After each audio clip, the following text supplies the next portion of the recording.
Quiquín, Guañuy y Chunantín, Inantín, Orco y Nantín, Sayarín man, Auca, Huasi, Chaypachapis, Sayarí, Manní, Paicunahuau, Churacuspa.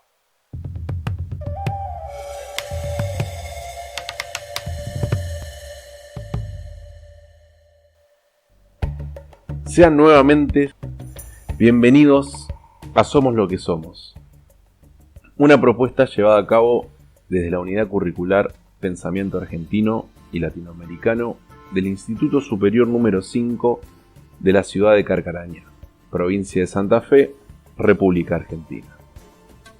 Les habla el profesor Emiliano Perrín, aquí junto a los estudiantes del cuarto año de la carrera Profesorado en Filosofía. Y desde las instalaciones del instituto damos comienzo de una manera diferente a un nuevo episodio de este apasionante proyecto. ¿Les interesa saber qué significan esas palabras que inauguraron este encuentro? En un momento lo sabrán. Pero mientras tanto, y como ya ustedes saben, es muy valioso para nosotros que se suscriban, que nos aporten un like y compartan a quienes consideren que este es un contenido que pueda resultar interesante.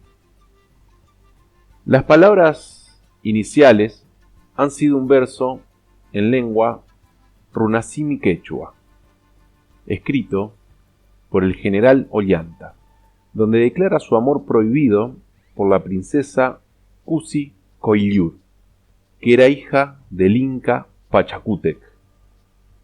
Y aquí continúa la respectiva traducción.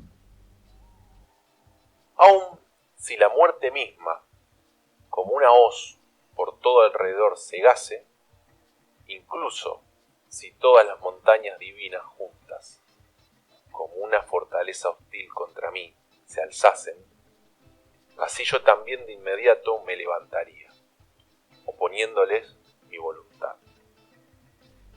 El texto fue extraído de la página Las Nueve Musas y dejaremos el link en la descripción. Y como podrán imaginar, en esta entrega le ha llegado el turno a la sabiduría incaica. Hasta el momento, ningún investigador ha defendido, tal como lo hizo León Portilla respecto a los nahuas, la existencia de un genuino pensamiento filosófico en ninguna de las demás culturas indígenas de América Latina. Parecería que solo los nahuas hubieran dado el salto del mito a un incipiente ámbito filosófico.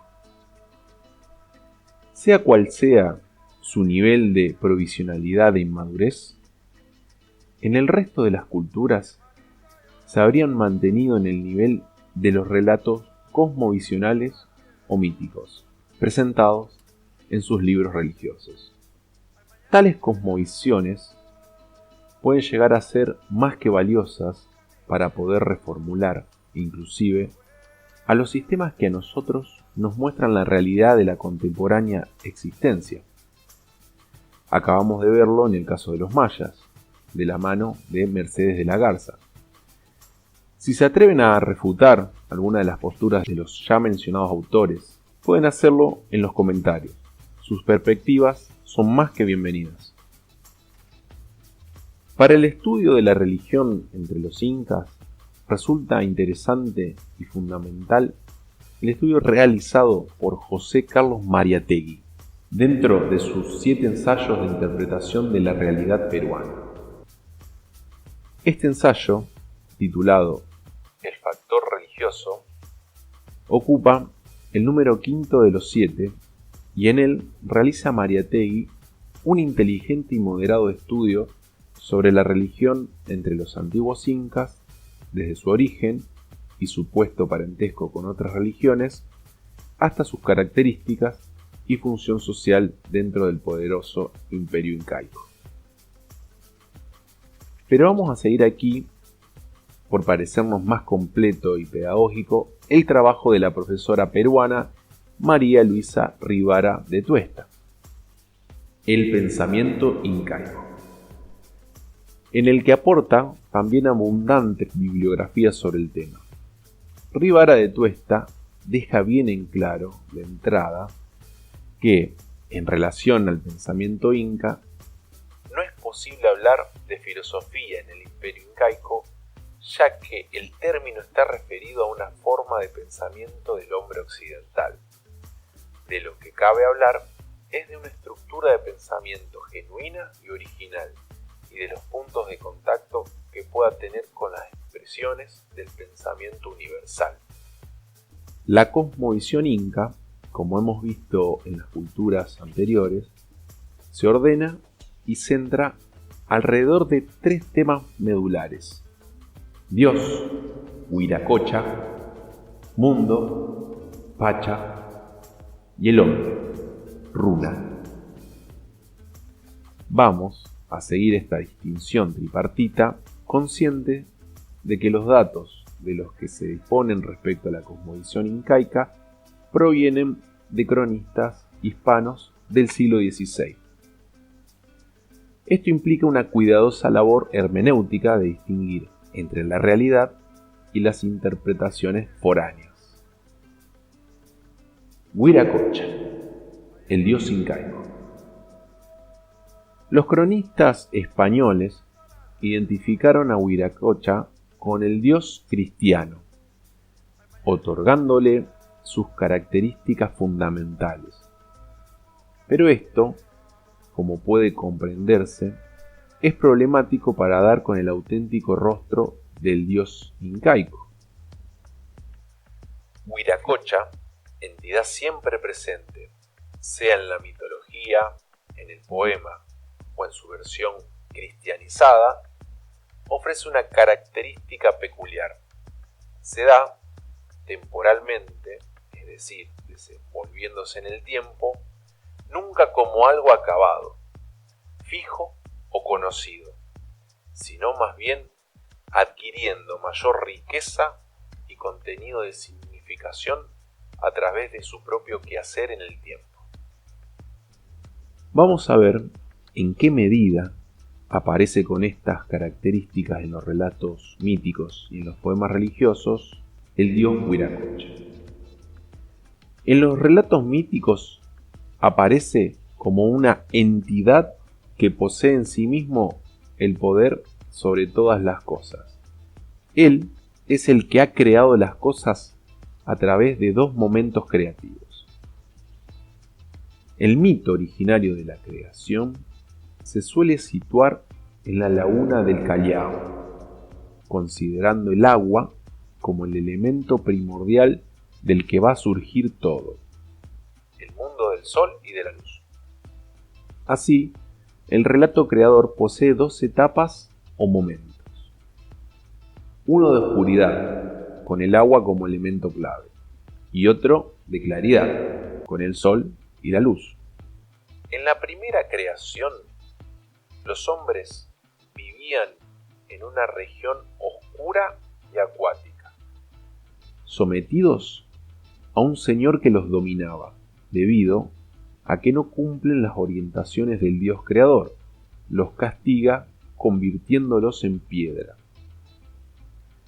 Es el momento en que se produce la segunda creación, que supone una rectificación respecto a los errores de la primera y una mejora respecto a la anterior.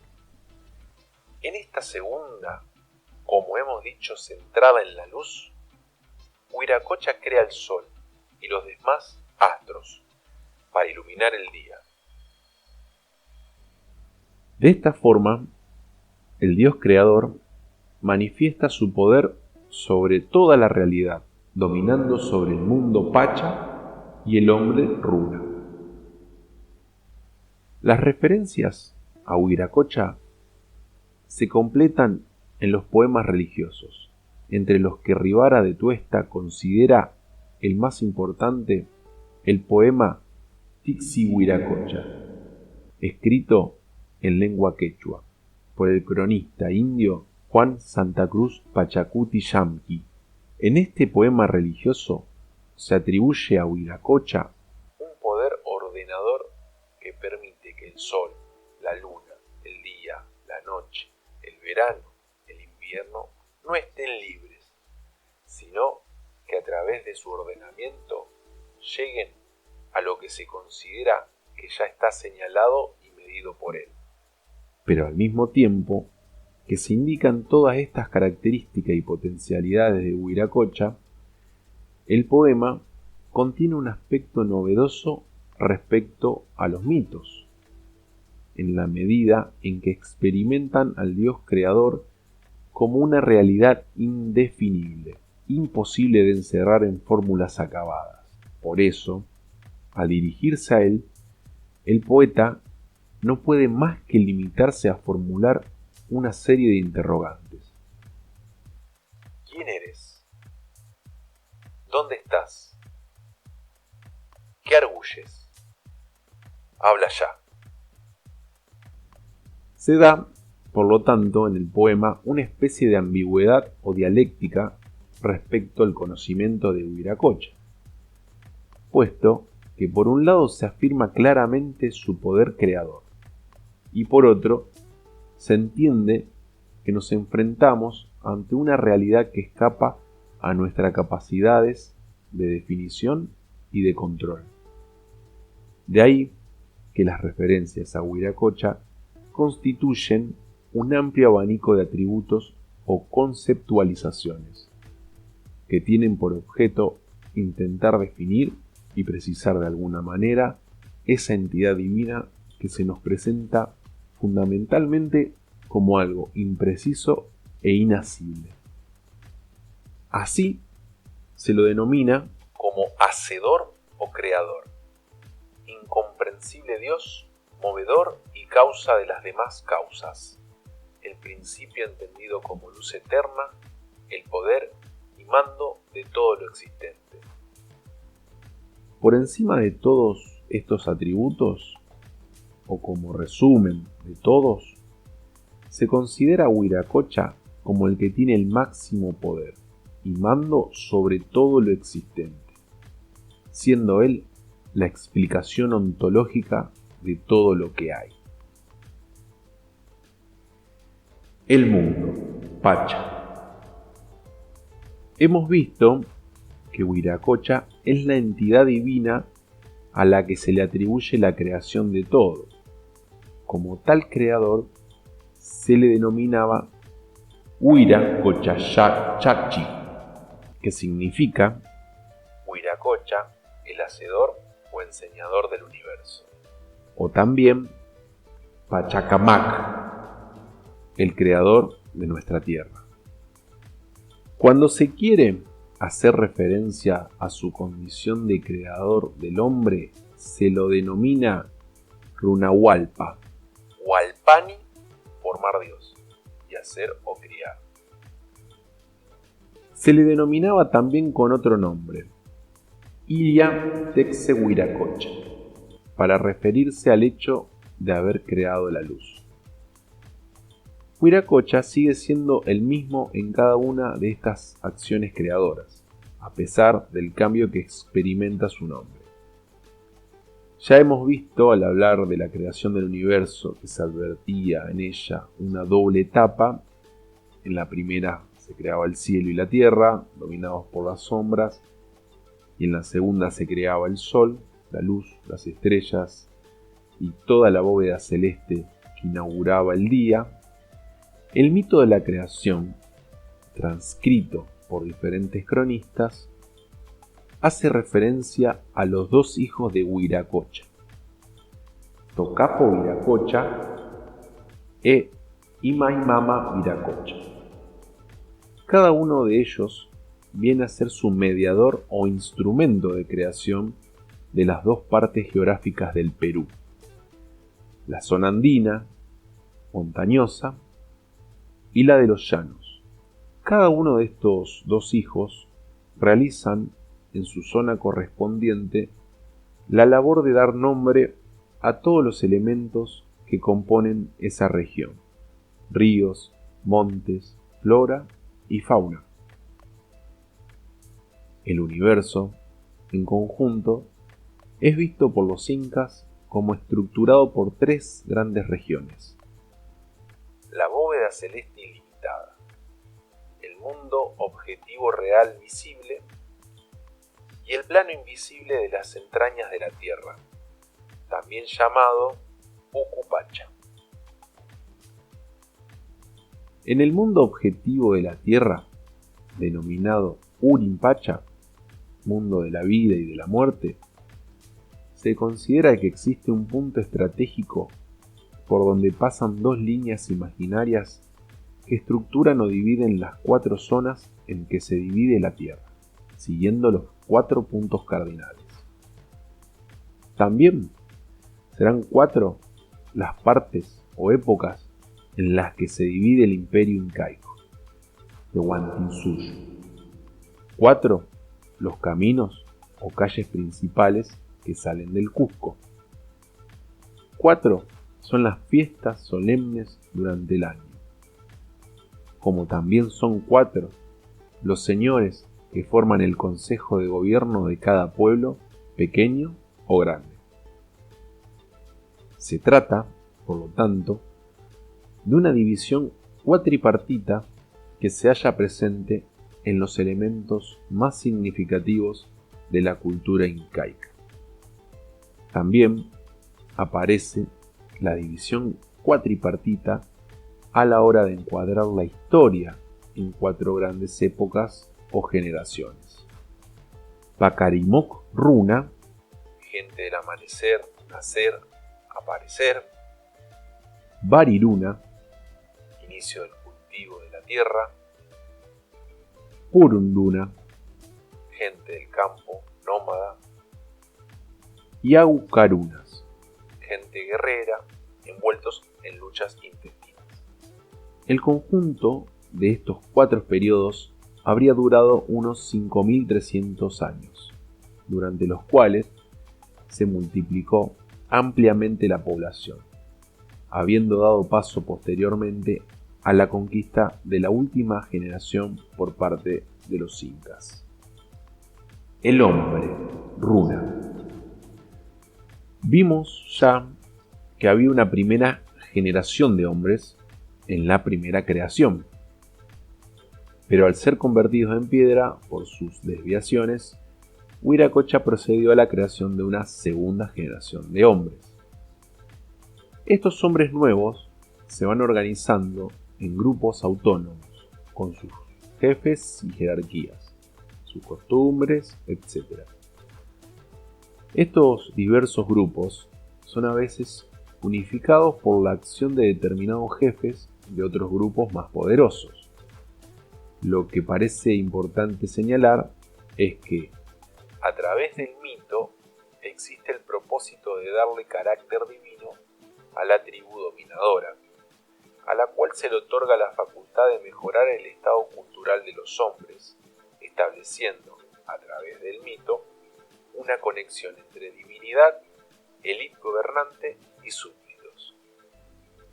Además, parece evidente que estos relatos nos muestran el modo de vida de los hombres de la cuarta época o generación, a la que hemos hecho referencia, momento en que se habría dado la llegada dominadora de los incas. Los mitos y los poemas religiosos nos muestran al ser humano como un ser de limitadas cualidades cognitivas en relación con el trasfondo divino y el misterio de las cosas, y cuya meta más excelsa consistiría en alcanzar el estado de reflexión. Esto es reforzado después por los conquistadores, cuando determinados cronistas presentan las limitaciones de los incaicos para recibir el Evangelio y ser adoctrinados por los españoles.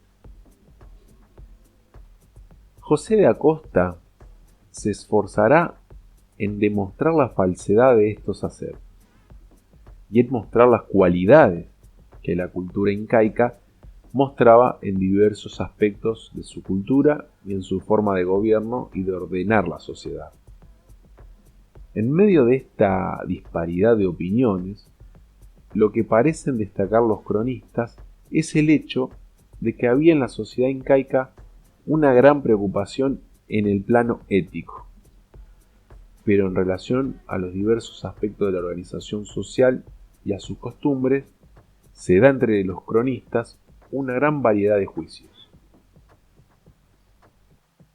Las críticas más severas del cronista están referidas a la constitución de la familia, la falta de interés por acumular riquezas y transmitirlas a sus descendientes, la no aceptación de valores como honra, vergüenza, caridad y virtud, la existencia de crueldad y sodomía, y la práctica de la mentira y el robo.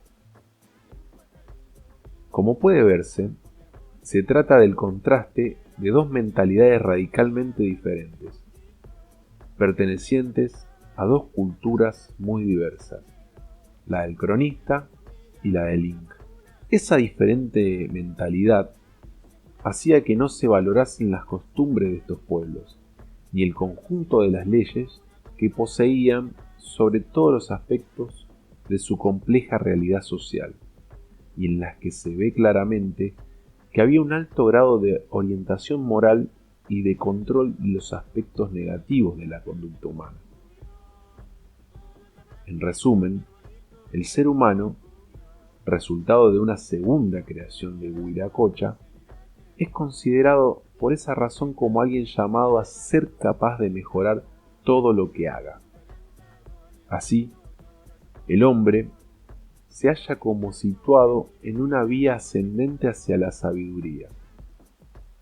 Pues para llegar a comunicarse con Huiracocha hay que pasar por el poder ver, poder saber, poder señalar y poder reflexionar. Y que apunta, como es obvio, a que la máxima posibilidad de realización en el hombre se da en el pensar o en el razonar. La presentación de todos estos elementos que configuran un sistema cosmovisional en el que tienen cabida Dios, el mundo y los hombres, nos parecen suficientemente probatorios de la existencia en el imperio incaico de una estructura de pensamiento coherente lograda a través del conocimiento y de la reflexión. el choque o encuentro de dos mentalidades diferentes. La llegada de los españoles y portugueses al continente americano supuso para los indígenas un cataclismo social, cultural y psicológico decisivo. Se les impone una nueva lengua, cultura y religión, que contradecían las que les habían dado sustento hasta ese momento. En todos lados, según Enrique Florescano, el derrumbe de los antiguos centros políticos indígenas fue visto como un dislocamiento de las fuerzas que dotaban de energía al cosmos y organizaban el espacio territorial. Este derrumbamiento se agravó y agrandó con la prohibición que se hizo a los indígenas de usar su sistema de medición del tiempo, su calendario, lo que suponía romper su modo de vivir, su relación con el tiempo, y no tener ya un marco de referencia para celebrar sus fiestas religiosas y expresar así su modo de entender y de vivir la vida y el porvenir. Otros elementos destructores fueron, en primer lugar, la destrucción del sistema estatal que recogía y ordenaba el pasado y lo convertía en pasado común del grupo étnico. Pero además, se prohibió a los indígenas todo intento de los vencidos de expresar y transmitir su memoria. Hubo muchos estudiosos, entre los españoles, como ya se ha dicho, que trataron de salvar el idioma y las tradiciones de las diversas culturas aborígenes encontradas. También contribuyó a este empeño de conservar esas tradiciones e interpretarlas desde las categorías occidentales las conocidas relecciones geográficas que mandó a realizar Felipe II durante su reinado. Pero aparte de representar una visión extraña, la del vencedor, muchas de las tradiciones indígenas quedaron perdidas para siempre. Los propios indígenas establecieron diferentes estrategias de cara al mantenimiento de sus culturas y tradiciones, siempre de forma clandestina, disfrazándose a veces con el ropaje literario del vencedor. Los trabajos de investigación que se están realizando sobre este importante momento de la historia americana arrojan interesantes detalles de estas estrategias encubridoras, tendientes a mantener la memoria histórica de estas culturas derrotadas. Estos esfuerzos no solo se plasmaron a través de escritos, sino también por medio de pinturas y otros medios artísticos.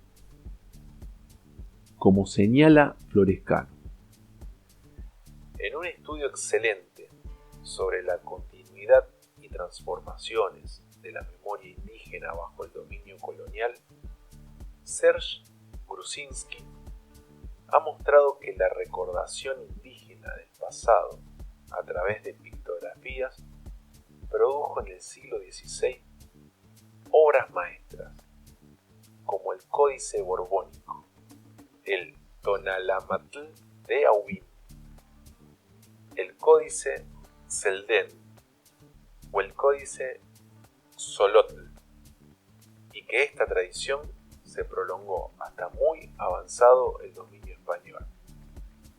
Sin embargo, como se observa en el lienzo de Tlaxcala, estas mismas técnicas y tradiciones transmitieron una interpretación española de la conquista. Por primera vez, unieron la historia indígena con la historia europea y son ejemplo de un dominio de la escritura sobre la imagen, de una nueva concepción del espacio y de una occidentalización de la figura humana.